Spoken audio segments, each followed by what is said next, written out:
Did you know that the Book of Ruth centers on the Feast of Shavuot or Pentecost? I had no idea. Welcome to another Modern Mind Ancient Book where we're going back to move forward. My name's Roger. I'll be your host. Chip, thanks for being with me today. Hey, it's a pleasure. We are going to start the Book of Ruth today. Are you excited? Yeah, man, I like Ruth. Yeah, it's going to be a good one. It's an oddity. It's an island in the middle of failure that is both failure and success. Yep. So here we go. Without further ado, we're embarking on a 4-week journey through the Book of Ruth, and this one's actually pretty easy because there's only 4 chapters. Yeah, that makes it kind of easy. And kind of hard because I still have to pick and choose what we're going to talk about. Even though there's only 1 chapter, it's still not enough space. It's deep. In 1 hour. But let's get started. So the Book of Ruth starts with a statement about the days. Okay, so now it came about in the days when the judges governed that there was a famine in the land. Why does it say in the days that the judges governed? Well, I think it's trying to point us back to the Book of Judges, but this probably happened during Gideon. I mean, there's a lot of uneasiness going on in Israel at the moment. Well, they're constantly beset by their enemies that they should have conquered, but they didn't. Okay, so there's a couple reasons why I asked that question. First, you're right, that this is written after the Judges period. This is written during the Kings period. Right. Okay? Everything is always looking back. So this book was probably written by Samuel. All right, so, here we are in a book that was written after the fact, so it's always looking back. It's hindsight is 20/20 kind of thing. So this is written during the King's period, but this also points to the editorial nature of the Bible. Right. It's constantly speaking to itself, through itself, in itself. Right.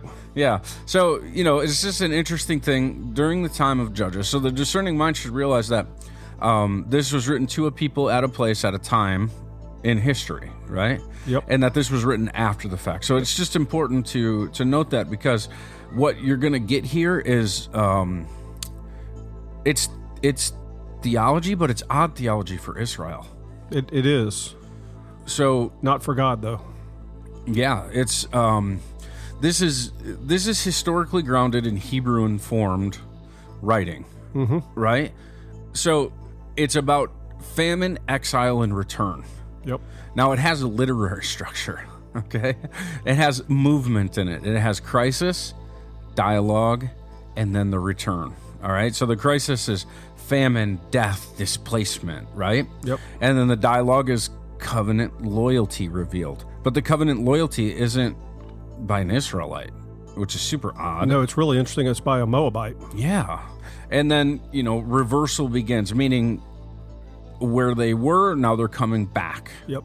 Okay, so it's really interesting that it's structured this way, an island in the middle of just after Judges, but in between the Judges and the Kings period, that focuses on a family who fled their own land for various reasons, which we'll talk a little bit about in a moment. And then this Moabite girl who renounces her way of life and accepts the God of Israel and the people of Israel as her people. So she becomes an Israelite. Yep. Okay, and it was by choice, right? Yeah, it was an act of love for her mother-in-law. That's right. So the structure of this is famine, departure, death, return, harvest. It's the harvest festival that this is happening. Right. It's with the harvest of barley, right? That's right. Yep. So let's do some of the names just so we have them understood. Ruth means friend or companion or loyal one. Naomi means pleasantness or delightful. Mara is bitter, and she names herself that. Right. Elimelech, that's 2 words. It means my God is king. Elimelech. And then Moab is from the father, and that goes back to Lot and what happened in Sodom and Gomorrah, right? Right. So the key places here are Bethlehem, the house of bread, and the historical enemy territory east of the Dead Sea, the Moabites. Right. Okay, so covenant loyalty, hesed, that's the word for it. It just means that you are covenant loyal. You live the covenant. Deuteronomy 6:4. And then there's also the exile and return pattern Right. of Deuteronomy 30. So important, God's providence is hidden but active. This is another one of those books that's kind of like Esther, that's kind of like, right? So Yeah. in the midst of all the chaos of, everything that's happened, the Benjamites, the Danites, the Judahites, everybody's failing, the Gibeonites, the Amorites are casting out all this stuff that's happening.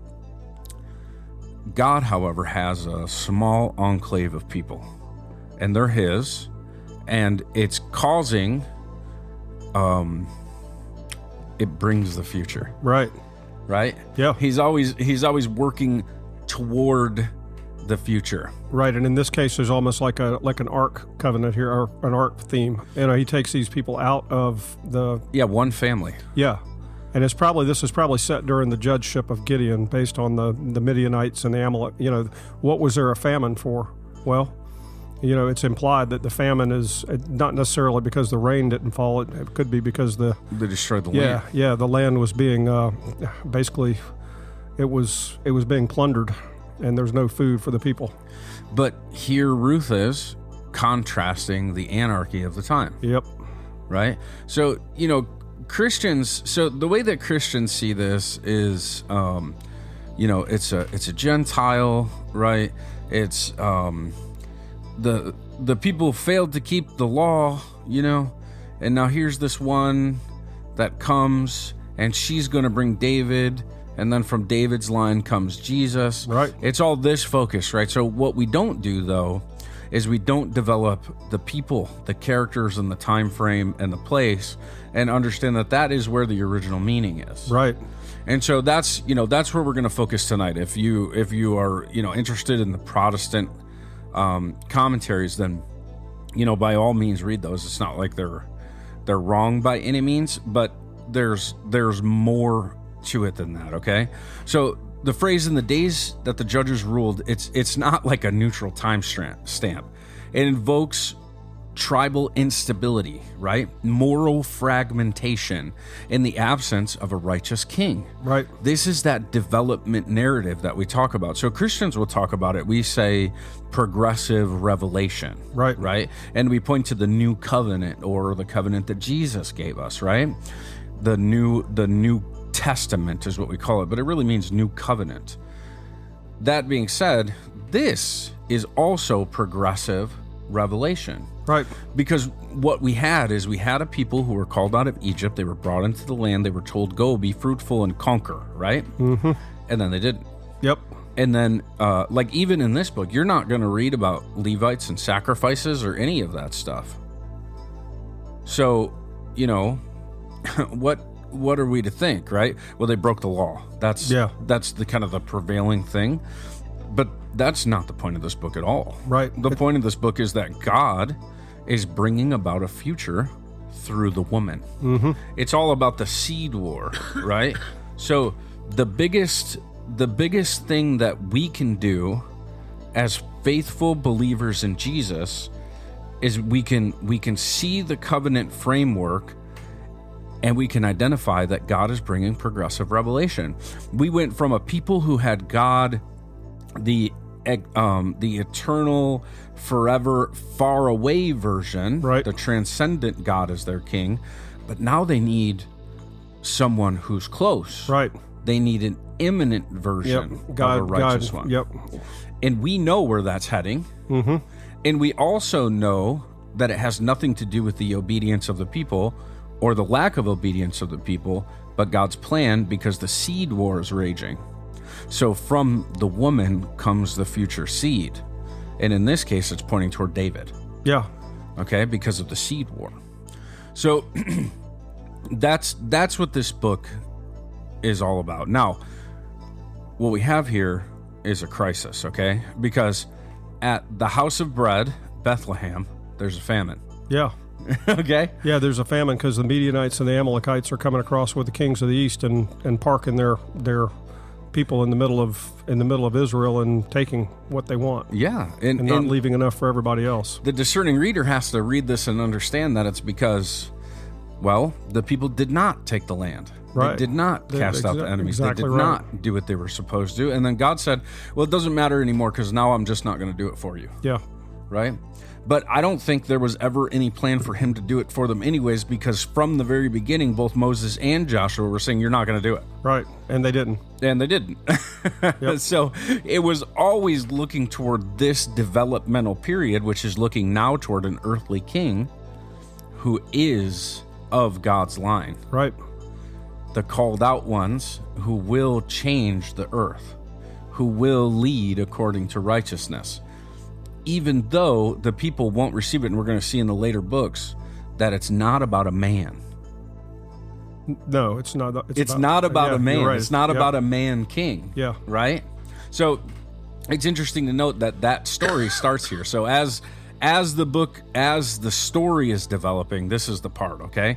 So at the house of bread, there's famine. Uh-oh. Yep. Now, the movement to Moab, that's historically important because Moab's not a neutral foreign space. It carries memory of tension. And that makes the family's departure not only geographic, but covenantally uncomfortable. Mm-hmm. Both Jewish and Christian interpreters tend to feel the weight of this, right? So, Christians just say, they left, they weren't faithful to the covenant, they went there out of necessity. There's a few explanations, but the Jewish commentators are the most interesting ones to me, because Ruth 1 is piling disaster on disaster, right? Yep. There's famine, and then Israel has to leave the very land that was promised to them. Then the husband dies. Then the two sons die. Right, and they've taken Moabite wives. Yeah, and the only ones who remain, and they weren't even faithful to the covenant, right? So then 3 widows remain. Mm-hmm. 2 of whom are not Hebrew. They're not Israelite. No, this whole of chapter 1 is concentrated loss. Yep. That's what it is. So, okay, so it's an emotional center, and that's how it starts. Now, rabbinic tradition intensifies this opening by moralizing Elimelech's. That's 2 words. It means, my God is my king. Right. Right? So, my God is my king. Well, he departs. Yeah, and he was an Ephrathite, which means he most probably wasn't just your average shepherd. This is probably a man of means. These are extremely wealthy people. Yeah, this is a man of means. Yeah, and this is one of the problems. This is one of the reasons. So the rabbis can't ignore this. Right. Right? So the house of bread is famished, right? Is in famine. And my God is my king. He's leaving to the enemies, the place of the enemies. Yep. Because they're not under attack, right? This is because presumably they have food. This is definitely about war. Right. Right? And the failure to keep the covenant. So this is what it says. The rabbis, they believe that Elimelech, that he is leaving to avoid his social obligation to feed and take care of the people. Right. Oh man. Yeah, that doesn't shed him in a pretty good light, does it? No. And then his death would probably be the result of being cursed for doing so. Yeah, and it's a rabbinic interpretive move, right? So that's interesting. It's interesting to note that because, well, if that's the case, then it would make sense that he would die and his sons would die, right? Because he's abdicating his duties as an Israelite, right? And he's also abdicating his future. I mean, think about how his sons are dead. Who's going to pass on his line? Yeah. He's wiped out, essentially. So Elimelech fails to live his Torah duty. Right. But they hear Ruth's speech as lived Torah duty, the hesed, the way of living. Right. Right? So she is loyal. Interesting. That's an odd thing. Yeah, and it's also, what's not captured here is her love for Naomi. Yes. That's another God thing there. She's demonstrating love. I mean, she's leaving her land. Well, Naomi was the pleasant one. Yep. She was probably a very unique and wonderful woman. Right, and she was even willing to, she said goodbye to her daughters-in-law. Don't come with me. You're young enough to get husbands, paraphrasing here, but... Well, so let's put this in its cultural context now. Naomi was going to leave Moab, the place where she should not have been. Right. Where she was with her husband and her sons. And presumably her husband at his behest, not hers. Yeah. she was going to leave back in horror that everybody's dead. Yeah, and she's a widow. And she's a widow.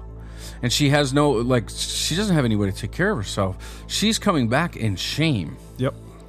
So she calls, and this is interesting. I love Hebrew thinking for this reason, because this is a real opportunity to explore what Hebrew thinking is like, right? So the pleasant one calls herself. Okay, what has been the motif to this point? God gives you a new name. Right. Right? Right. But in this case, the pleasant one calls herself bitter. Right. And now this is how I imagine her. I imagine her with Elimelech and her 2 sons. She's living in a foreign land, but they're very kind, compassionate people.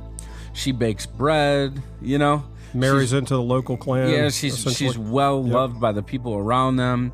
They are trying their best to keep Torah. According to the rabbis, they're there abdicating their duties to the Torah. So there's tension in the family. Then the father dies. Then the 2 sons die. And now not only is she ashamed, but she feels the covenant weight of breaking that covenant. And she's in a foreign country, and she's not from there, and she's a widow. And nobody's going to take care of her. Right. And then this is the way I imagine the story. So what could she have done? She could have taken a husband from Moab, right? Perhaps. She could have. She could have if she were, we don't even know that she was of childbearing age. That's one of the problems with widows. once you get past your whole purpose is to essentially bring children into the faith. Well, right? let's not forget they're wealthy. Well, they are wealthy, but Yeah. no matter how old or how wealthy you are, there's a point at which a foreign person might not take you to bride. It would have been a real challenge for her, but if she was full of that much shame, she could have, right? Yeah. But and the reason that I'm saying this is because I believe this is her practicing teshuvah, repentance. Okay. Right? So in my mind, if I character develop this, I see Naomi as getting on her face and crying out to the Lord your God, right? Right. And saying, I am Mara. From this day forward, this is like a covenant made with her and God. That's what I believe. Okay. So she calls herself bitter. Right. She says, I'm bitter until you answer. Okay? Then she goes to her daughters-in-law because they're there. They can't leave. Right. They're bound to the family. Mm-hmm. And she says, you can go, because she knows she's leaving. She's never coming back. She's going back to her people because she's returning to God. Right. And her daughters-in-law can go back to their families. In other words, their own kin. That's a pretty common Middle Eastern tradition. Well, again, we opened this by saying that we were going to explore cultural realities. Right. And so they have a place to go back to, but Naomi has no, Well, they have an obligation to the house of Naomi because they married into it. They cannot leave until they're let go. Okay. Well, I thought the entire house of Naomi had just collapsed by the death of the males. See, I see her. I see a little different. I see her as destitute or potentially destitute, and her daughters-in-law actually have a future. I think that's what makes Ruth so amazing. To me, the way I see this is Ruth sticks with her. That's fair, but they're not destitute. Okay. You can't make a journey. You can't pick up your whole house without wealth. Right. Right? Okay. So they're not destitute, but she's in a bad place. She has to make a decision. Because in order for her to continue having a life, she needs a man in her life. Yep. They need to take care of the animals, farm. There's a lot of work to be done. Yeah, and you can't do it by yourself. She doesn't need a husband. She needs a family. She needs a family. And so she tells them, listen, girls, just go back to your father's house. They get to return with the money and everything. Yep. Right? And that's not a small amount of money that you exchange for this. Right. For being married, okay? So, but Ruth says, my God will be your God and your people will be my people. Yep. This is the kind of faith that Jesus encountered. Yep. That he loved, that he expressed wonder about, right? And that's that term hesed. It means living the Torah. It means, and listen to this, I want this to land. This is God's law in your heart. Yeah. Right? Because Naomi didn't grow up under any system like that. You mean Ruth? I'm sorry. Yeah. Ruth didn't grow up under Right. Torah. Right, no, but she loves her mother. Presumably her mother-in-law treated her well. I mean, Naomi was kind She and was pleasant. generous and pleasant, and She probably welcomed saw- her into the family. And Yeah, she saw the way that they lived. She loved that family. Now, they are different. The Moabites are a warlike, complicated people. yeah, well, they descend from a pretty pernicious sin on the part of Lot's daughters. Yeah, a bit of brutality, Yeah. right? So, again, the character development of all. She was such a wonderful person that neither one of the girls wanted to leave. They wept, right? Right. But the one left, and then Ruth stayed, and she made that decree because she really was a wonderful person. Yeah, But I believe that she made a covenant at this point that no matter the cost, she was going to go back to her family, back to her hometown, back to her people, and go back to her ways, because it was turning away from her ways that cost her all of this. Right? So, okay, they pick up and they go. Now, it doesn't begin with romance or prosperity. It begins with famine and death. right. And loyalty is proven under loss, which is what Ruth proves, right? Without the need to stay, because she was legally let go. That was her choice. Yeah, that was what I was saying earlier. She's got a choice. Yeah, Ruth also had a choice, right? And so now imagine Ruth is following Naomi back to Judea, where she's a stranger. But Ruth isn't following Naomi. She's following Naomi's God. Okay, I'll buy that, but I would say the love between her and Naomi is the same thing. That's what brought it Right, together. right. That's what brought it together. So, God is not speaking or acting overtly in this, though, right? It's just a story about human hearts that are making their way back by God's grace, really. Right, yep. Right? But after experiencing much loss. So, that's a motif that carries through too, right? So Jewish people, by and large, believe that you must do things and then God will bless you. But that's not really what this is about. This is about having not done the right thing, but God having a plan for Ruth. Yep. Right? So, Mara, her heart changed. She became bitter, but she was bitter in Moab. She wasn't bitter with herself. She was bitter because of the place that she ended up at as they turned away from God. This has to be framed all in a covenantal framework. Right. And that's the way the rabbis frame it. Right. They frame Elimelech as turning away from his duties, and Mara as being bitter for the end result of that and coming back to her people. Right. And Ruth coming back with her as a covenant believing, accepting Israelite, as a proselyte. Right. Okay?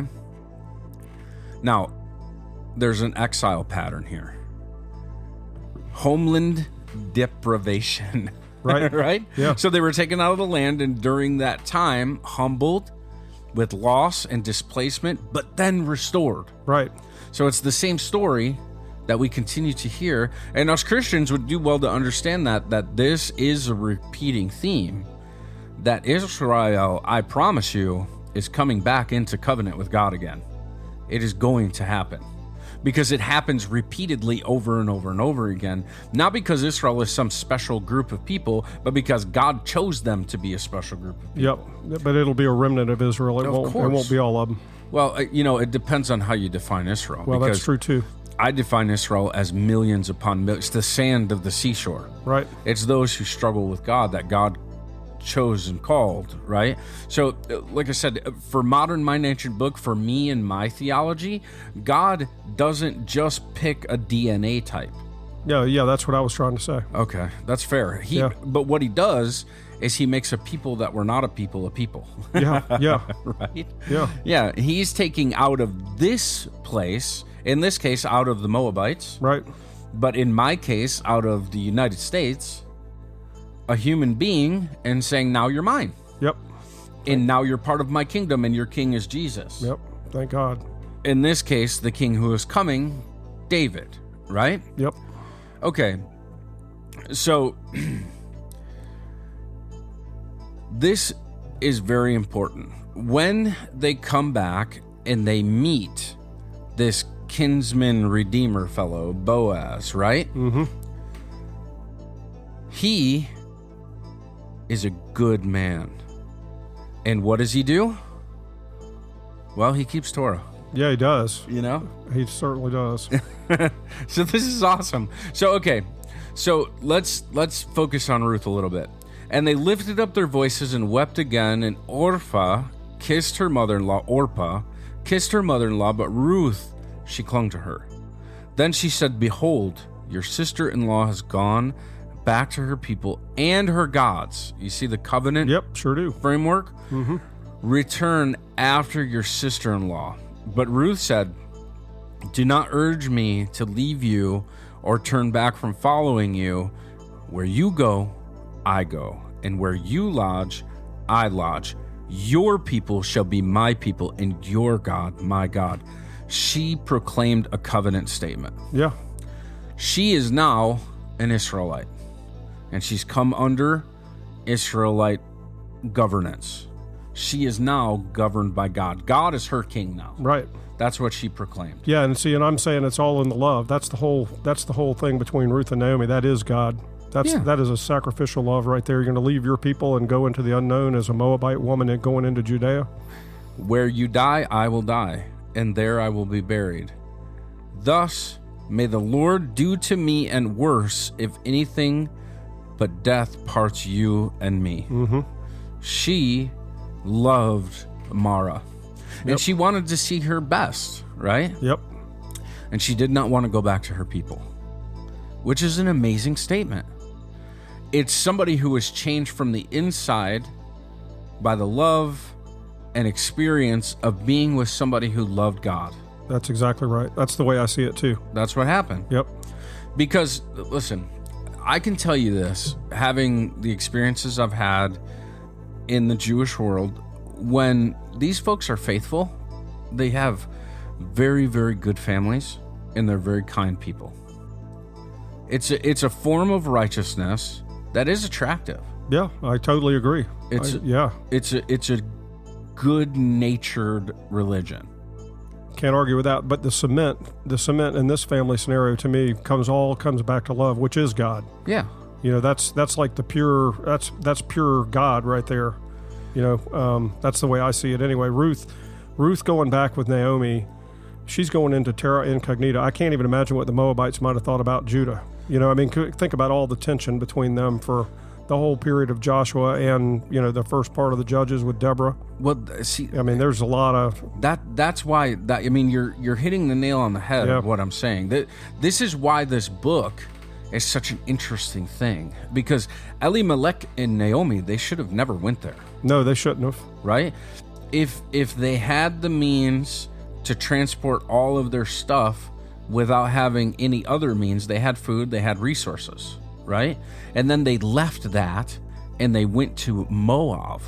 And when they arrived there, they obviously acted like the Moabites because they were able to fit in and involve themselves in the culture around them and even purchase and take wives and things, right? They became part of Moab.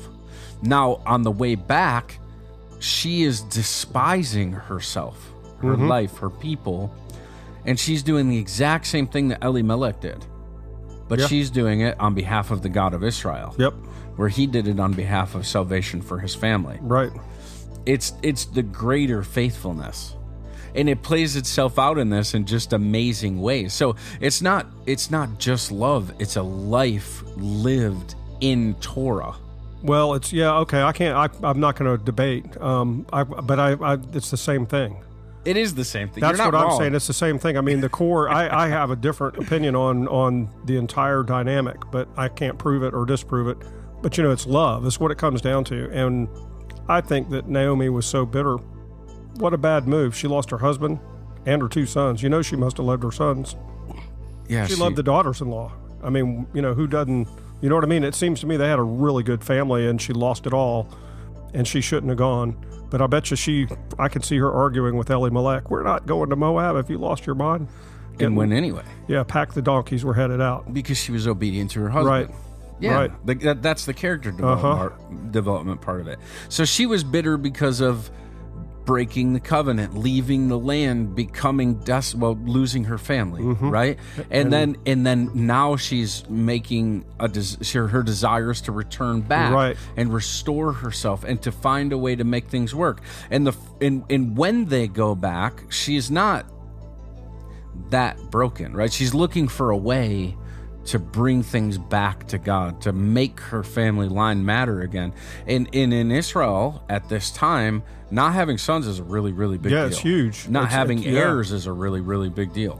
What are they going to do with their wealth? What are they going to do with their land? Right, it's going to pass to someone else. Well, it has to be redeemed because God is always redeeming, and he put into the culture that. Right? So this whole thing is about like this God movement in the world and in the greater world, and in the development of that, it also includes the Gentiles. It also includes those who are outside of it, if they will walk in his ways. Yeah, and that's the weave here, where this is all about the Messiah too. Oh, this bringing the Messiah. I mean, this is part of the grand weaving to bring Jesus through the line of David. It's just amazing to me. Yeah, and that's what we're going to talk about next, is how this is absolutely messianic. Yeah, it certainly seems to be. So Ruth is traditionally read on Shavuot, right? Do you know what Shavuot is? So that's Pentecost, right? Pentecost. Yeah, the barley harvest. The Feast of Weeks. Right. At the harvest. So when she goes to meet with Boaz and she uncovers his feet, that whole part of the story, she takes barley with her in her cloak. Right? So this whole feast is set during that time. So there's a book called Masaketh Soferim, right? It's like the wisdom of whatever. Right. 1416, which lists Ruth among the scrolls read at appointed times, and later Jewish tradition firmly places Ruth at Shavuot, or the feast Pentecost. Right. What happened at Pentecost for us? Well, that was essentially where the Holy Spirit descended on the men and women in the upper room, and they began to speak in tongues. Yes. Undoing the Tower of Babel. And they preached Jesus to all of the Jews from all over the world at that feast, because that's one of the pilgrimage feasts. Right? Do you know what else happened at Pentecost? What is it historically celebrated as? Are you talking about in the Christian tradition, or are you talking about just in general? In Judaism. All I know is it's Shavuot and it's first fruits, right? Our first harvest. Yes, it's the giving of the Torah. Okay. So listen to what I said. When Moses received the Torah, right, and it was declared to the people, that's Pentecost. Okay. When the 12 received the new covenant, and it was told to the people, that's Pentecost. That's awesome. The Torah and that's the new covenant, yeah, that's just which another is the greatest Torah. Another amazing arc in the Bible. Well, that's good to know. I didn't know the Jewish side of it. And Ruth is set at that very moment. Right. Okay? Right. And she will eventually, her line will bring forth all of the descendants in Jesus. She's in Jesus' line. That's awesome. Yeah. And she was specifically chosen by God from among the Moabites to be put into that line. Right. Because she was so responsive in love and joy and peace and patience and kindness and goodness and faithfulness. Yeah, and that's what I was going to say. It's the fruit of the Spirit. That's exactly how I picture Ruth. She had exactly what the new covenant is. She had the law on her heart. Yep. And she dedicated herself to it. Yep. So us Christians out there, the Book of Ruth actually teaches you who and how to be. Yep. Sure does. That's pretty interesting, isn't it? And coming from, she's got a dark past. If you look at her country, I mean, because the Moabites, they started out really sketchily. I mean, there's a lot of darkness in their heritage. Well, I mean, they started because of Lot and his two daughters. Yeah, Lot couldn't be faithful to listen to the angel.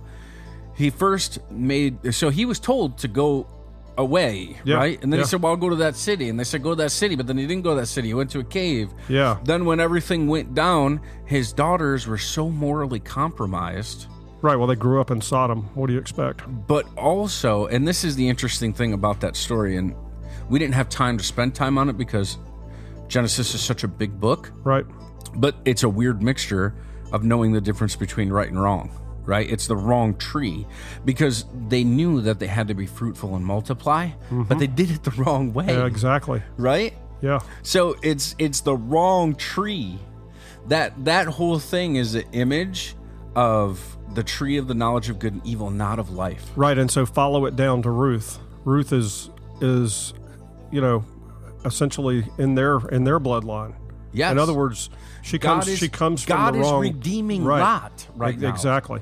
Yeah. And putting all of that into Jesus later on. Yes. And that is what is so amazing to me. Before all that, this is leading us to David, who is not Jesus. Right. Who was not able to actually eternally hold the throne. Right. Because that's the promise to David. There's a covenant coming. And right now that covenant is being built. Yep. But before that covenant is built, we see this Gentile woman who has the law on her heart. Yeah.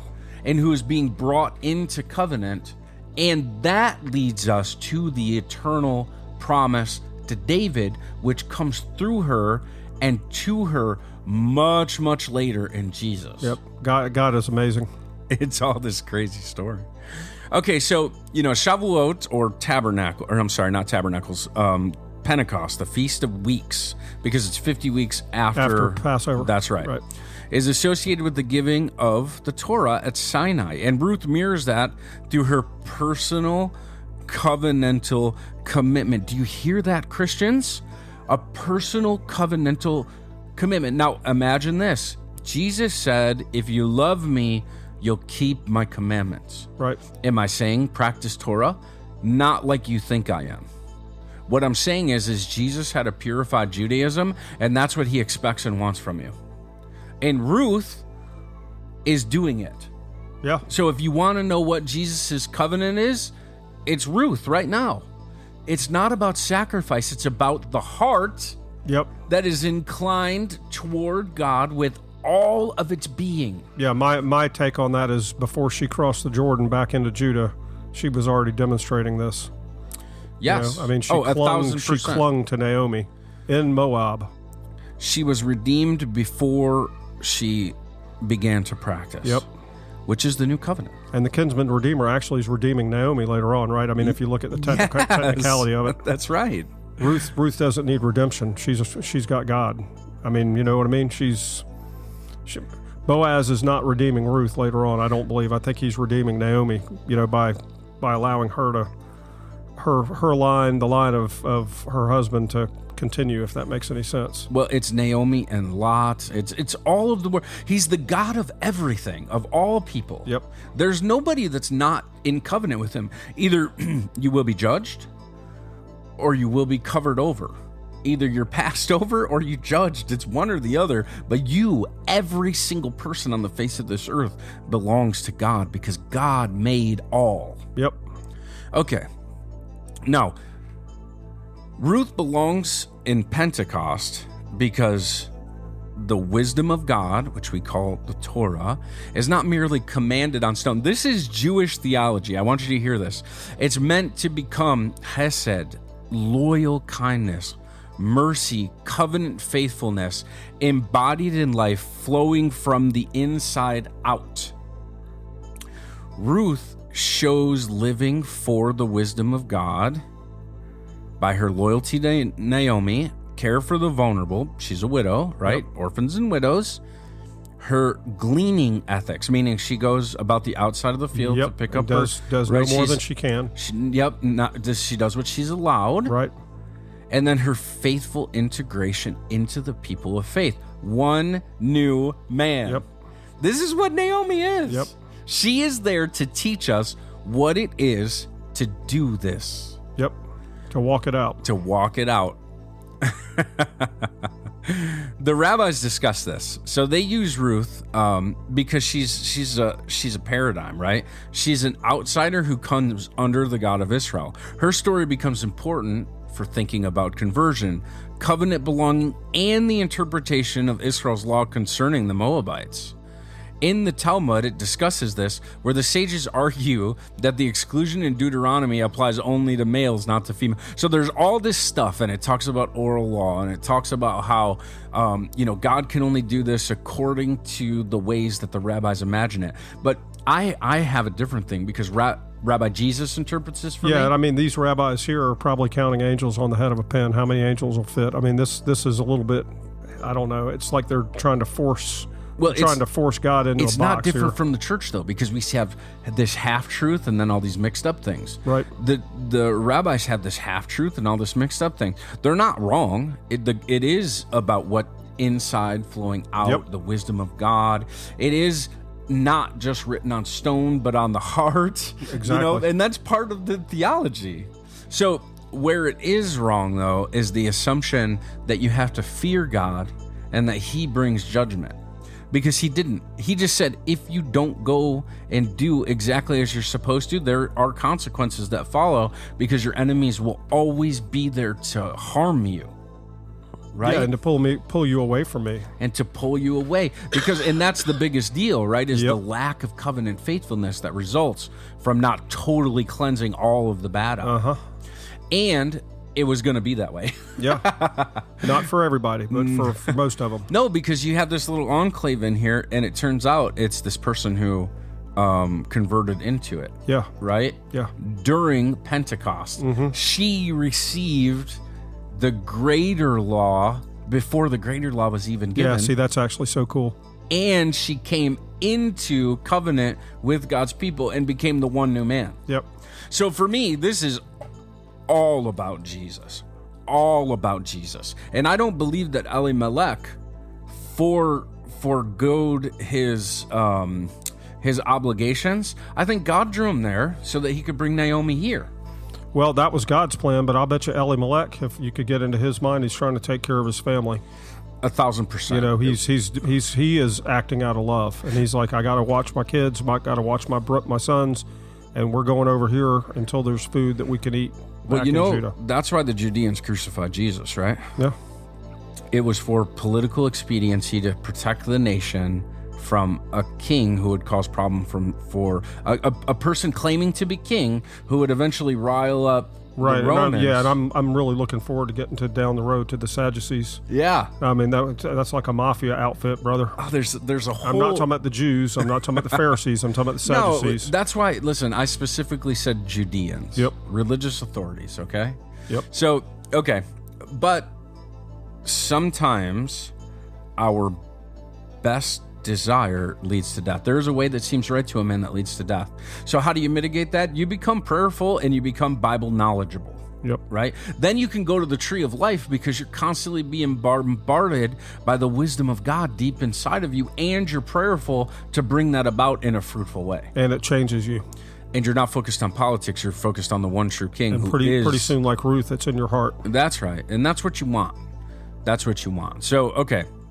Now, the harvest... Well, Ruth belongs to this season. Okay, this is how she fits into Pentecost. Ruth belongs to this season. She is being harvested for the kingdom, right? Right. She models covenant acceptance. She follows the Torah. Ruth shows that the wisdom of God, the Torah, should be produced and reproduced and played out in human relationships. Right. And Ruth prepares the royal future of Israel in the Davidic line. So, this is ironic, and I know she's a female, and this is an inappropriate use of the word, but in essence, she is like a kinsman redeemer for Israel. Yeah. I mean, I know that's, the female can't be that legally or all that, but it's really interesting how God works. She's yet another pivotal point that is not from the inside, but from the outside. God's always been saying, hey, you guys outside, I gotcha. Yeah. I'm calling you, I'm bringing you. I did not forget you. I remember that I made all of you, and I'm making a way. I just have to do it through this one group of people so that I can bring the Messiah, who is the King of the world, out of this under the law for the legal obligation of overcoming the fall, because the seed war still has to be fought and dealt with. Yep. But it's not fought and dealt with swords and shields. It's fought and dealt with in the legal courtroom of heaven's laws. Right. And redeeming us from our fall, from our Father, whom now owns us, the principalities and powers of this world. Right. That we're seeing more and more clearly now. Oh, yeah, that's a fact. It's getting Dark. prophetic, let's say. It's getting dark. And, there's the old saying, it's always darkest before the dawn. We got a ways to go before dawn, I'm afraid. That's right. So Pentecost is the Greek name tied to this feast, okay? There's a Christian connection here. We can note in Acts 2 that it becomes a moment of divine outpouring when the new covenant comes, right? So the Torah was given at Shavuot, at Pentecost, and the new covenant was given at Pentecost in Acts 2. That's the tie, okay? And this ties us to this, and Jesus comes from this because Jesus comes from David's line and Ruth is in David's line. So this isn't a rabbinic argument, but the rabbis see more than we give them credit for. Right. They're very close to it, okay? This argument, though, is based on Torah. It is based on the covenant given to Israel, because the Jeremiah covenant is given to Israel. God will write it on the hearts. That's why you can't disregard the people. You can't say that they don't matter, because God is the king of all people, and he chose a nation for this very reason. Yep. And we just get to be engrafted into it. So the rabbis read Ruth as Pentecost because it's a harvest book for a harvest feast. They also read it because Ruth models acceptance of Israel's God and people. She becomes the one true man, one new man, echoing Sinai and reception of the wisdom of God, or Torah. But they use Ruth to teach that true Torah produces a walk, a way. They connect Ruth to the Davidic line, which gives the feast an added royal significance.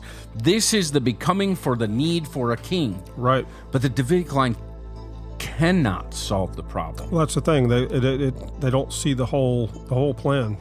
But they see the whole plan. They just don't see that last They don't see day, the true king. the one day. Right. That's all that's missing in the theology. So this has been week 1 of Ruth. We could go on for many more hours. Well, we'll get back to this when we do our line by line. Yeah. So we're coming back to it, but it's going to be It's quite a gonna while, a long time ago, Yeah. a long time to come. Quite a while. So we just want to thank you for being here. We want to pray that the Lord bless you and keep you and make his face shine upon you and be gracious to you and turn his face towards you and bring you peace. Chip, thanks for being here. I really appreciate it. I couldn't think of a better way to spend my time, especially to discover the connection between Pentecost and Shavuot.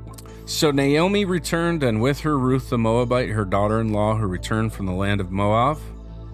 And they came to Bethlehem at the beginning of the barley harvest. Amen. Amen. Have a great one, guys. modernmynaturebbook.org. Please feel free to reach out to us. We'd certainly appreciate it. Bye-bye for now. God bless y'all.